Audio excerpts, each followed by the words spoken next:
Good morning, everyone. My name is Aiza M. Lagulao, the first reporter of our group. This morning, we are going to discuss about business presentations. So, basahon lang nako ang objectives and overview. Objectives: understand how to use effective interpersonal communication skills in professional presentations. Learn how to organize a presentation. Examine how to use visual aids effectively. Discuss the effective integration of communication and presenting techniques in the delivery of professional presentations. Overview. People in the workplace spend the majority of their time communicating. Verbal communication in the workplace takes many forms such as meetings, discussions, speeches, presentations, informal conversations, telephone and video conferences. Communicating verbally is more personal and flexible than writing. Why? Because it allows workers to exchange ideas, information, and feedback more quickly. Verbal communication tends to occur in person, making it easier to negotiate, express emotions, outline expectations, and build trust, all of which are important in today's workplace. So, next, key elements to make a successful speaker. First, voice. So, dapat kaning kung mag-deliver ta sa akong message or sa akong i-present is dapat madungog ninyo diha sa likod. Kuan, abila. Namino mo. Second, body language. So, dapat pag mag-present ta, magamit ang hand gesture and facial expression, eye-to-eye contact para mas ma-interest mo maminaw sa nag-present. Yes. Coherent structure. Dapat na i-sense o clear ang ato ang i-present diri sa tunga. Enthusiasm. Dapat po kita nga speaker is interest mismo sa ato ang i-present. And expertise, dapat kabulutak kung unsa ang atong i-deliver nga i-message or i-present nato. Practice. Kung wala kung wala tayo practice, so wala po taaning voice, body language, coherent structure, enthusiasm, and expertise. A successful speaker is maka-inspired siya sa uban nga speakers, but then again, dili gyud nato manikayan nga makasundog sa uban speaker kay wala may perfection no sa pag-abot sa public speaking. However, according to Hinzel, is a biggest nato nga failure is kanang wala na to gi-take ang opportunity na i-practice bitaw atong kagalingon sa i-practice ang atong kagalingon na skills sa public speaking kay tungod most of us nga rason is kanang makulbaan ta or maulaw ta magtindog sa kadaghanan tao. So tama? Wag mo. Tama. Pero kung imo tagaan imong self og opportunity nga ma-practice ang imong skills sa public speaking is I assure you nga ma-proud mo sa inyong kaugalingon nga naman. Kay inyo mang ma-overcome kibali ang inyong one of the biggest fear. Preparing a presentation.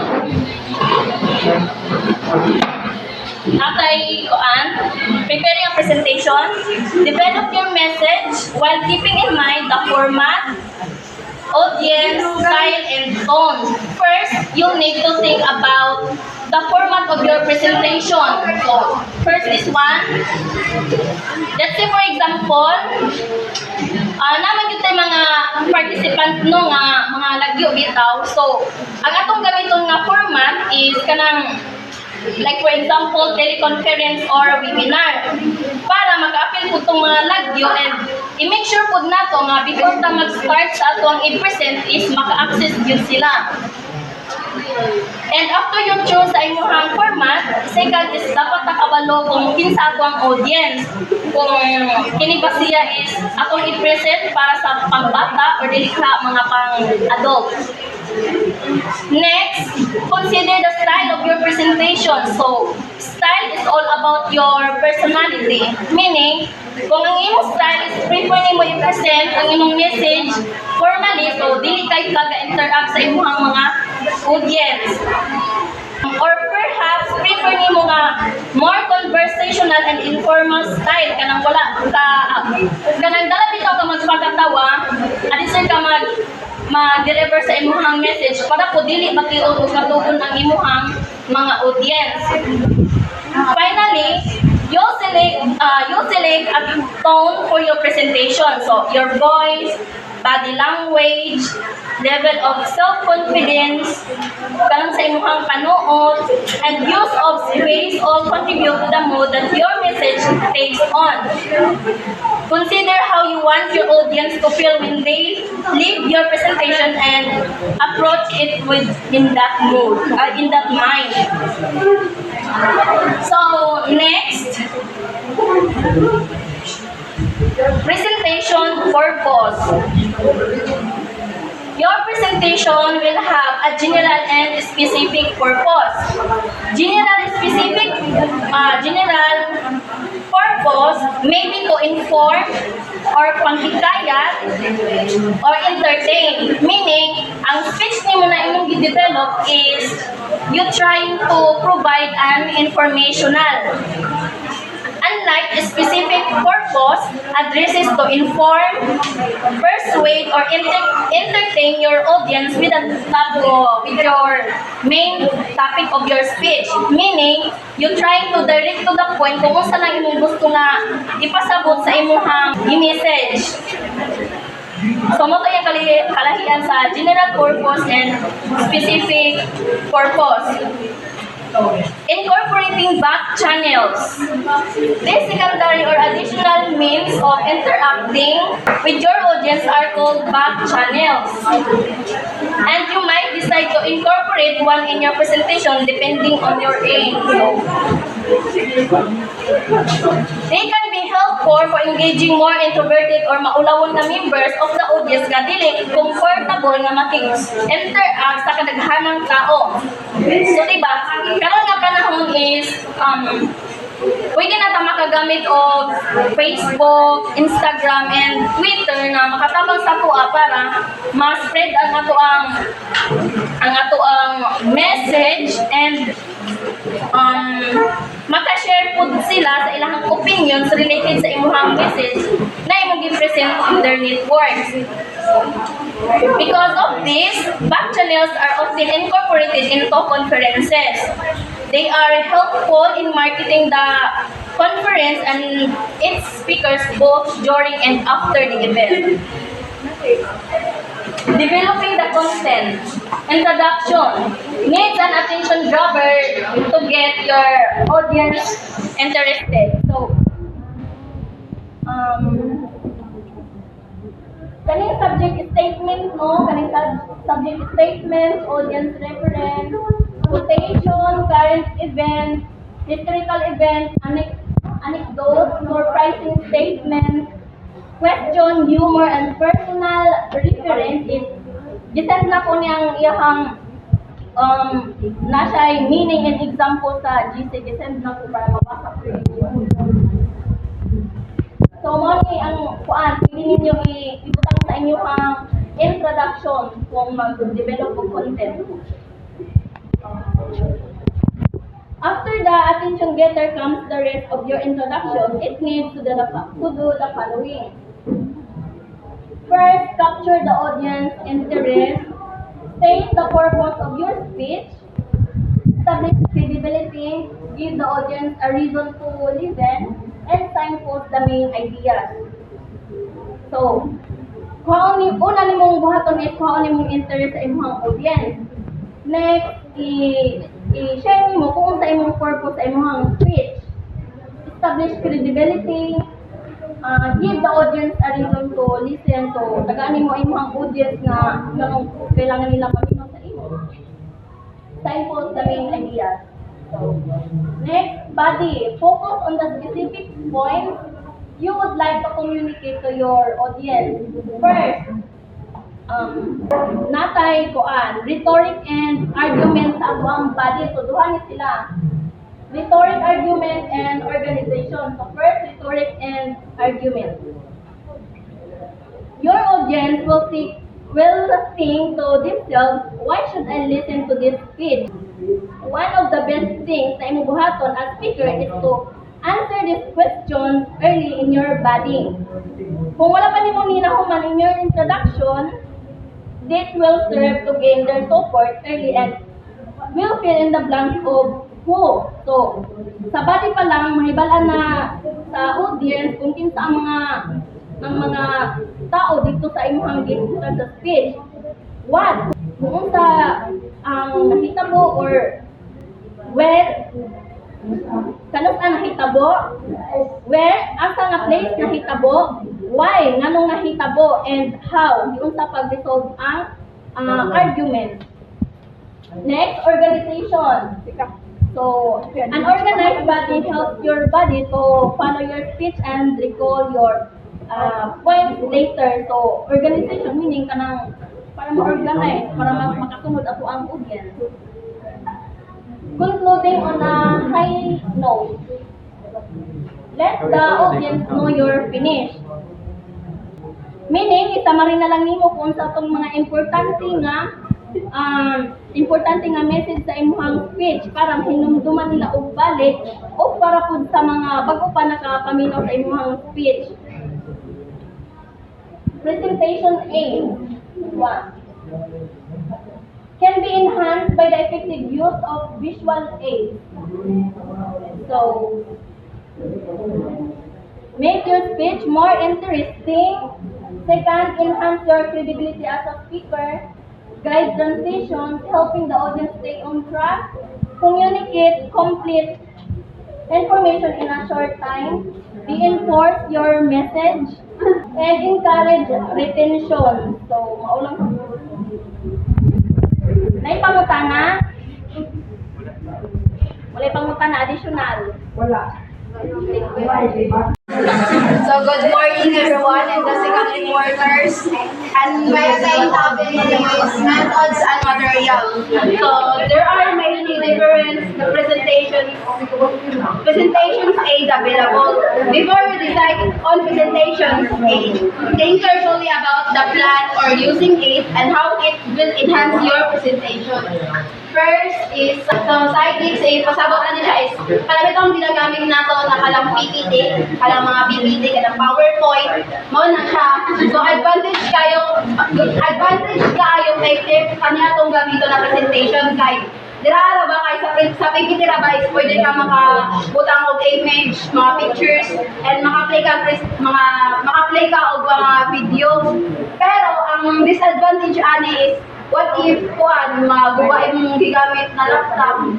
Okay. What if magubay mong mga laptop? So, pag maghimo ka PPT, dapat maghimo ko kaglain na kanagay murag dili ka nang confident nimo ka ng extra what if na mahitabo na something.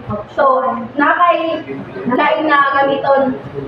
Sunod kay chart, whiteboard, and large print. Wala siya ka nakita what is the presentation is parang hindi wala kay gamit, wala kay access o computer or projector. So mag-print na lang ka og mga pictures, dapat nakauli mo para hindi lang sa tubangan na makita akin sa likod. So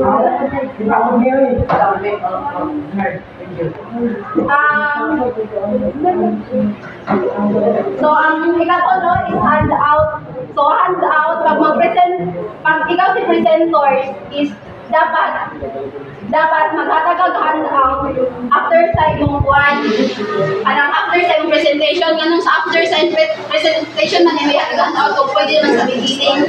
So kung sa beginning daw ni kuya tag imong handout, pasabot daw na is ma-distract imong audience. Kaya di naman sila maminaw sa imo kay na may handout, dito na lang sila magbasa.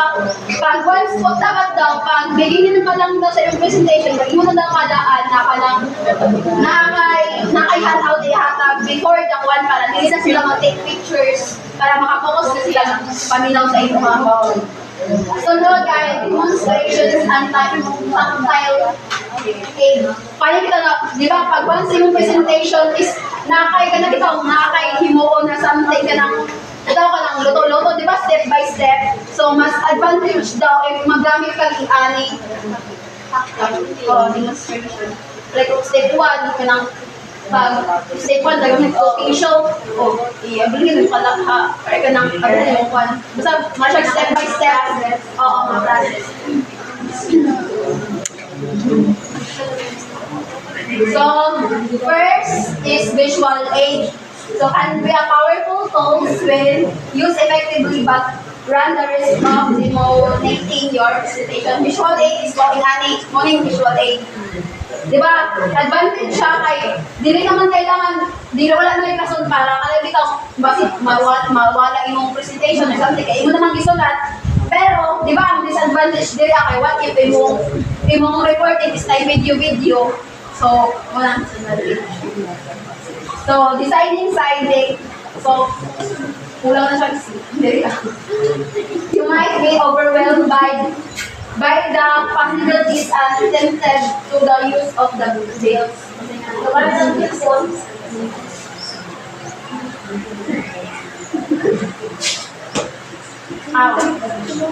Ay, pag mag-once daw mag-design ka, like sa PPT na ba yung kasabutan eh. Pag once ka daw mag-design ka o ka ng mga presentation sa kuan, sa kalisayde kay, dapat daw, kada di ba kalabantay mo maghimumog kuan ka na kalang report kay, lahi ang design sa first stage, sa first page siya. So, lahi na ko sa second, lahi na ko sa third. Kuan daw ka na, mas linod daw kung sa'yo daw imong design sa first, ano na ito mas kuan.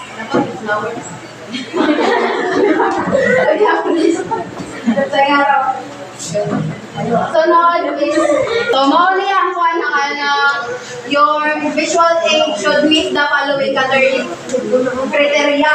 Big. Dapat, ang pagkasulat bitaw is dako siya para mas dilira sa tubangan ang makita apil po sa likod. Ikado ka here. Di ba kabantay mo na katong kamang bitaw, Violeta, na PPT, katong yellow kayo ba? Di ba sakita kayo sa mata? So dapat yun daw, para dili siya kuan ba, para dili na siya masabdan, usay ko, di ba ka ng blue, tapos ang gamiton kay black na kuan, grabe ka dark blue, di ba? Ang sakit sa mga katas, di kayo babasa ninyo. Dapat simple, tapos consistent. O, di ba, kung usay mong design sa pinaka-una natin, mapunhan-punhan kita. So, another consideration that you need to make when designing your slide ito. Font is ka ng size sa letter. So, di ba, kung magamit ka o sa presentation, kung magamit ka pag nasa PPT, dapat nakukunin mo kay para makita ko sa likod. Color, when considering your choice of use of legibility must be priority on traffic technologies.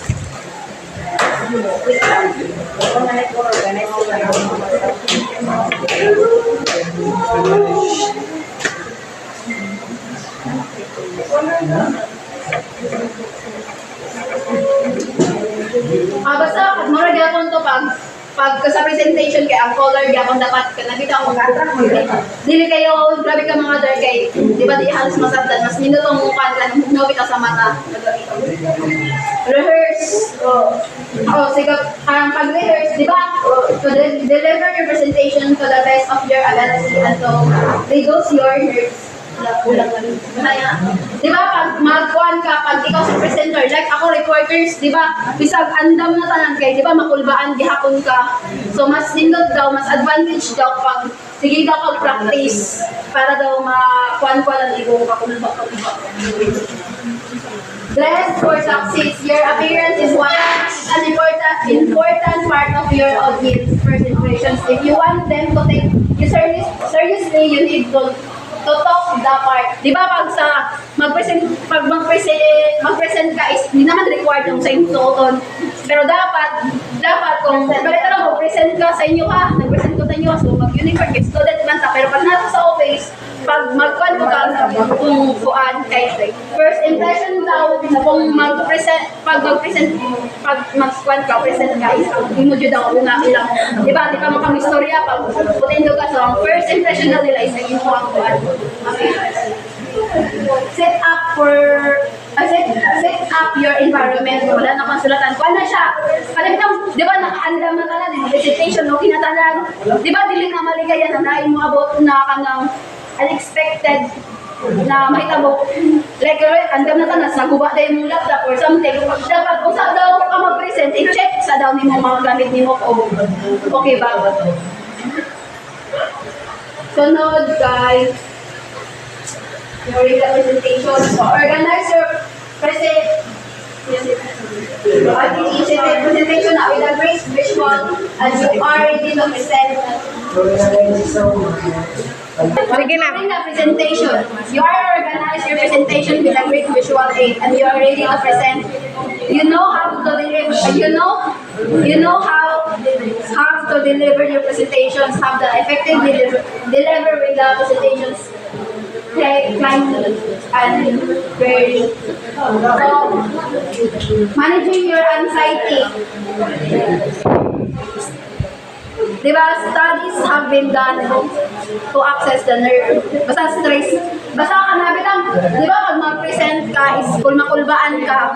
So, di ba, makulbaan ka, so mawala na tanan-tanan tungkol sa kakulba. So, dapat kabalo ka ma-manage. Kabalo ka mag-manage kung saan mapapawala sa kulba. Diba ang uban kay, mag-present sila kay ang ilang ginawi kay, like na sila ginahaw ko kami sa ulam, pagkakalma bitaw, or kaya bulti sila kanaon. O ang uban kay magkanaon na gamot, mas kwan sila para mawala ang silahang kulba. So narara ang mga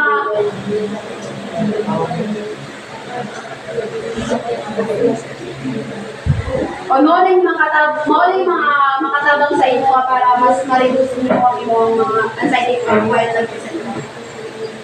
So, during the presentation, there are 4 main areas where you can focus attention on order to manage your anxiety, monitor your body reaction.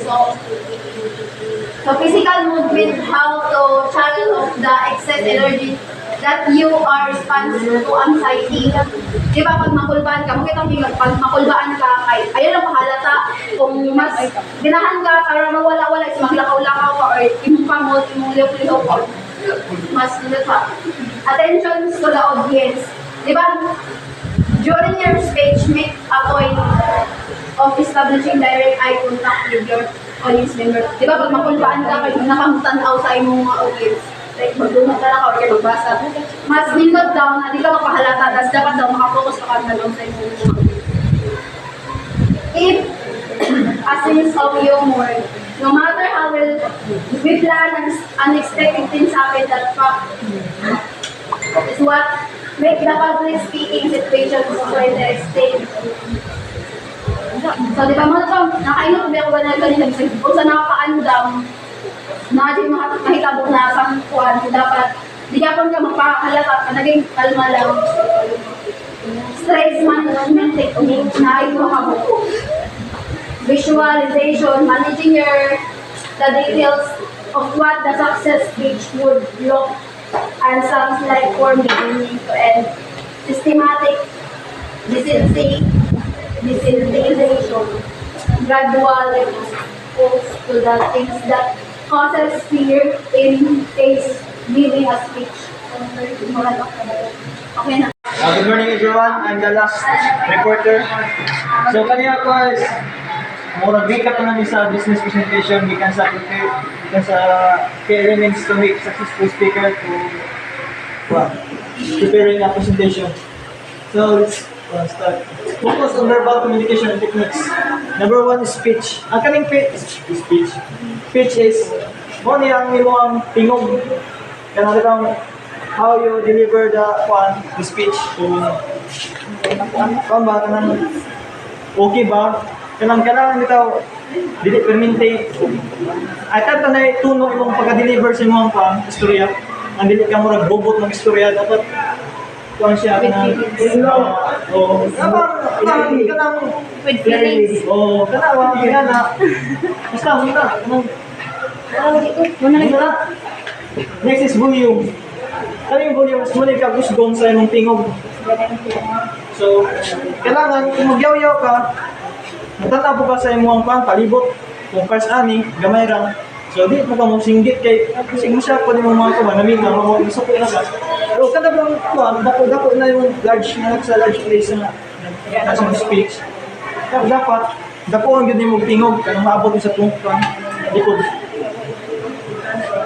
Next is emphasis. Stress certain words in your speech to add emphasis to them. So like kanang mga words na dapat mo i-emphasis ka na tayo mga ikaw ano ba na yung mga taas na mga na magyaw-yaw ka nga ano na kayo pa mean na word na mo most important na word. Next is pronunciation. Pronunciation is make sure that you know the appropriate pronunciation of the words you choose. Kaya kanina pa na pronunciation, mamalit ko ka ipa-pronounce and labi na og mga imuang mga naminaw sa imo sa high accent. Kaya pronunciation is equal to sa imong accent. Kaya in terms may mga words bitaw nga iba ka wala bitaw mga accent diba sa Amerika or sa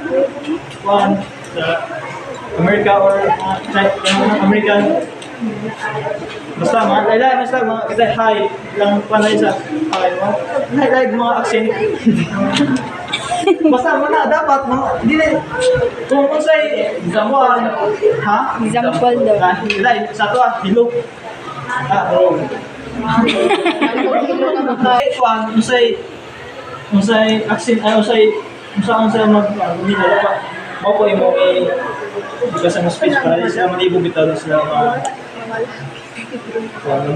mamalib kong sabot sa pangyaw-yaw. Next is fillers. Kaning morning kasagaran itong ginabuhat. Kalito mo siya makalimot ha. Pero may like, may ana ang mga may ana sa itong website. Lagi po, may ana. Dapat di mo na pang gamiton guys. Makawa ka kasi mo or mawa sa focus sa audience. Next is rate. Kaning rate is the pace that you speak with influence how will the audience can understand you. Kaning rate is dapat dili mo paspason mo sa imong pag-speech kaya normal ra. Kaya paspason mo nimo dili kasabot ang maminaw sa imong. Tapos Mura bitag sa garam mo paspas ka kaya nakuha na, kurbaan na lang. Pressure lang kasi mo. Dapat, di mo mga paspasun yung pag-istorya. Normal lang. Ang chill lang. Next is focus on non-verbal communication. Number 1 is gestures. Kaya yung gestures is same-same yun. Ang gestures is kaya ka magamit ka mga fan, alas. Gamit ka mga pero dapat hindi mo permitir na gamit kay distract mo sa mga gamitin kung sino yan buang next is special expression. Special expression is kaya before ka mag-speech kailangan mag-practice ka kaya itong ko sa amin sa kaya mo itong matanaw ni mo nga kung sa'yo na, dadwal mo, kung magyaw-yaw ka, kaya kasi hindi kung yaw-yaw, magyaw-yaw. example daw. Sorry, ma'am. Next is posture. Ang posture is, stand still lang ka. Kasi buwag-buwag, kasi extra movements. May pulos na mga ayaw, sa posture. Ang silence is powerful technique if used well. Poses are useful for emphasis and dramatic effect when you're speaking. Some speakers are reluctant to pause or use silence because they become uncomfortable with the dead air. Kasama po ng dead air. Kaya kita, basta nang magyaw-yaw ka, tapos dugay ka pa, istorya ka, balik mo tawag na dead air. Mo stop up sa loob. Muna-una ka. Ano ikaw nga dito? Oh. So next is movement. Lastly. Movement is ang magyaw-yaw ka nga. Kahit ang bilira ka mapundo sa usa ka para place. Dapat ato na hospital. Dol sa ulo. Bigas po. Pero di ko na yung permintahon kay kasi po, magkanta siya, masig ana-ana. Balik ko. Dapat nga, dapat lang ako gamit ko ng mga disputes or balibog niya. Next is coping with mistakes and surprises. Coping with mistakes and surprises is the ang kani sila is bisa kung sa kamaayo na nga hindi na may iwasan nga magkamali kasi yung speech. So pag masana ka expert diya. So, natin mga few strategies for combating the unexpected in your own presentations. First is speech content issues. Kaming speech content issues, mo na yung mga speech ni mo mga usaha, hindi mo masulti, malimtan ni mo, usaha, hindi mo masulat. Wala siyang speech content issues. Next is technical difficulties. Technical difficulties, more on tayo siya sa mga technology, basta ng mga presentation in virtual. So, hindi tayo, maayos siya, pero dapat lagi kayo mga backup na basta ng mga visual aids. Kaya wala ka rin tayo, mga satanin, mga run out, wala kayo backup, wala yung presentation. Next is external distraction. Labi na ka magyaw-yaw ka, kanang yung mga may nanawag, dapat munong sa ka, di sa ka mag-continue. Kaya nag-present ka sa mga business presentation, dapat bigyan sa sila sila o na mahuman.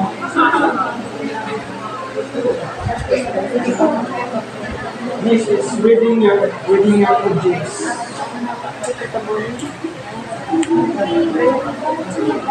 So kailangan po kanang kabalo ka mo kuan sa mga audience kanang basa bitaw sa imong yaw sa imong pagyaw-yaw diri is ganahan ba sila?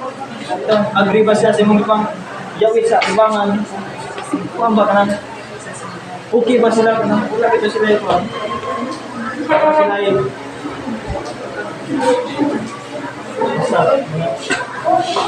Last is handling Q&A. Question and answer sessions can be prepared to manage the presentation itself. You can prepare for a rehearse and presentation, but audience members could ask a question you hadn't considered or don't know how to answer. There are three important elements to think about when incorporating Q&As as part of your presentation. So dito na sa audience expectations. So before the beginning, mag-begin pa kasi mong speech, magpaila-ila sa kasi mong kagalingon kung asa na scope ito yung topic. Kaya para di isa mangutan na wala sa mong kambay, kung yaw-yaw, hindi ka mag-decide, masabot sila ha. Para di sila hindi ka makakuha. At ang matatubag kasi mapunta na nila. Next is timing of Q&As. Questions are easier to manage when you are expecting them. Unless you are part of a panel, meeting or teleconference, it is probably easier to let the audience know that you will take questions at the end of your presentations. This way you can avoid interruptions to your speech that can distract you and cause you to lose time. If your audience members interrupt during your talk, you can then ask them politely to hold on their questions until Q&A sessions at the end. So last is knowing how to respond. Kaling knowing how to respond, importante siya. Kasi sa darami sa tuwa, kaya magpa-arong nang nakabalot pero sa ibang pangutara sa tuwa. So dapat hindi ka magpa-arong nang nakabalot kaya maulawan ng yapon ka. Dapat di ka ma-pressure. Kanang kalma ka, tapos nungutan na kasi ay ka mag-apology kasi magkakuha na lang ang question. So, thank you.